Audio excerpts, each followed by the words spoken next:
Hari ke-10 proses pemadaman kebakaran di TPA Sarimukti, Kecamatan Cipatat, Kabupaten Bandung Barat terus dilakukan. Petugas kesulitan memadamkan api yang masih menyala di bawah timbunan sampah.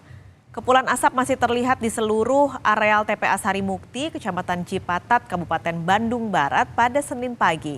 Sempat tertunda akibat asap tebal kebakaran, proses pemadaman dengan helikopter waterbombing kembali dilanjutkan.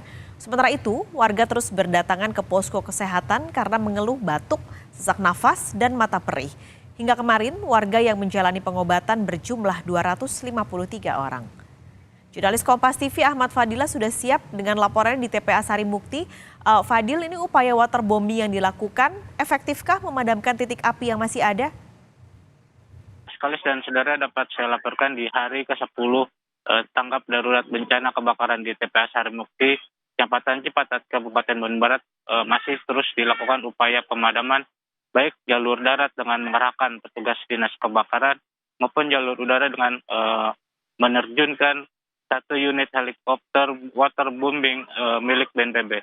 Sekali kalau berdasarkan pantauan saya selama 3 hari pengoperasian helikopter waterbombing ini memang sangat efektif untuk menjangkau titik-titik api yang sulit dijangkau oleh petugas dinas kebakaran. Meski memang saat ini masih ada kepulan asap hitam yang disebabkan oleh masih terjadinya titik api, terutama di bara api ditumpukan sampah yang menjadi salah satu kendala lamanya proses pemadaman di TPA Sarimukti ini. Pascalis. Fadil, soal efek dari kebakaran ini, terutama untuk warga yang terkena ispa yang semakin banyak jumlahnya, bagaimana penanganannya?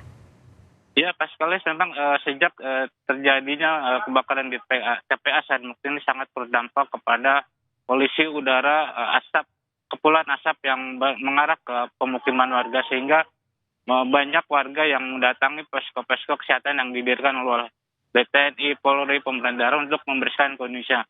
Hingga saat ini memang masih banyak warga yang mengeluhkan sesak nafas, batuk, dan mata perih, sehingga untuk screening awal di posko kesehatan itu untuk memberikan penanganan awal dengan memberikan obat-obatan. Apabila kondisinya terus memburuk, akan kemudian dirujuk untuk mendapatkan penanganan lebih baik lagi. Pascal. Baik, terima kasih Ahmad Fadila melaporkan langsung dari TPA Sarimukti, Bandung Barat.